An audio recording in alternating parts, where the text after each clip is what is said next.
महात्मा बुद्ध एक गांव में प्रवचन सुना रहे थे। उन्होंने पास हुए लोगों के समीप अपनी मधुर वाणी से सभी को संबोधित करते हुए बताया कि हर किसी मनुष्य को धरती माँ की तरह सहनशील तथा क्षमाशील होना चाहिए।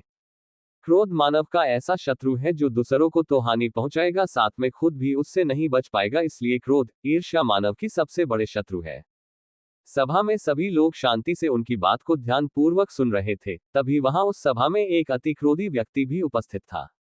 वह पहले तो उनकी बात सुनता रहा, फिर वह अचानक महात्मा जी से क्रोधित होकर बोला। बोलते समय उसका आंखें खून के समान लाल हो रही थी।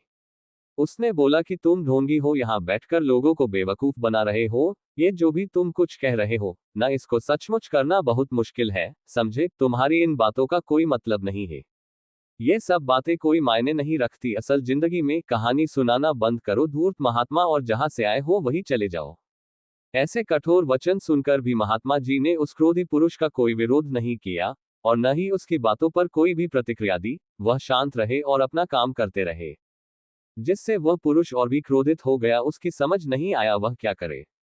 तब उस पुरुष ने महात्मा जी के मुंह पर थूक कर चला गया। अगले दिन जब उस व्यक्ति का क्रोध शांत हुआ और उसे अपनी गलती का पछतावा हुआ, तब वह आत्मग्लानि में जलने लगा। और फिर उसने सोचा कि उस महात्मा से मुझे माफी मांगनी चाहिए। वह महात्मा जी की खोज में उसी स्थान पर गया जहां महात्मा जी कल प्रवचन दे रहे थे। लेकिन महात्मा जी वहां कहां मिलने वाले थे, वह तो अपने शिष्यों के साथ अन्य किसी गांव की यात्रा पर निकल पड़े। वह पुरुष सब लोगों से महात्मा जी के बारे में पूछता पूछता उस स्थान पर पहुंच गया जहां की महात्मा जी प्रवचन कर रहे थे। तब उस पुरुष को महात्मा जी के शिष्यों ने उसे उनके पास जाने से रोका, लेकिन महात्मा जी ने अपने शिष्यों को आदेश दिया कि आने दे उस पुरुष को। तब वह पुरुष महात्मा जी के चरणों पर गिर गया, उनसे बोला, मुझे क्षमा कीजिए महाराज।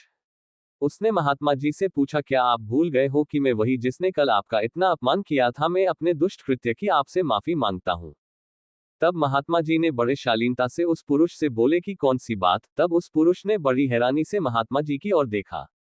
महात्मा जी बोले कि मैं तो बीती बातें वही छोड़ आया, क्योंकि बीता हुआ कल कभी वापस लौट कर नहीं आता। इसलिए बीती हुए बातों की वजह से आज और अपना आने वाला कल नहीं बिगड़ना चाहिए। जो हो गया सो हो गया। तुम्हें अपनी भूल का एहसास हुआ, यही सबसे बड़ी बात है। तुम अपनी गलती को मान लिए, सो तुम अब निर्मल हो गए हो। इसलिए कोई भी ग्लानि अपने मन में नहीं रखो। अपने आने वाले कल के बारे में विचार करो और उसे सुधारने का प्रयास करो।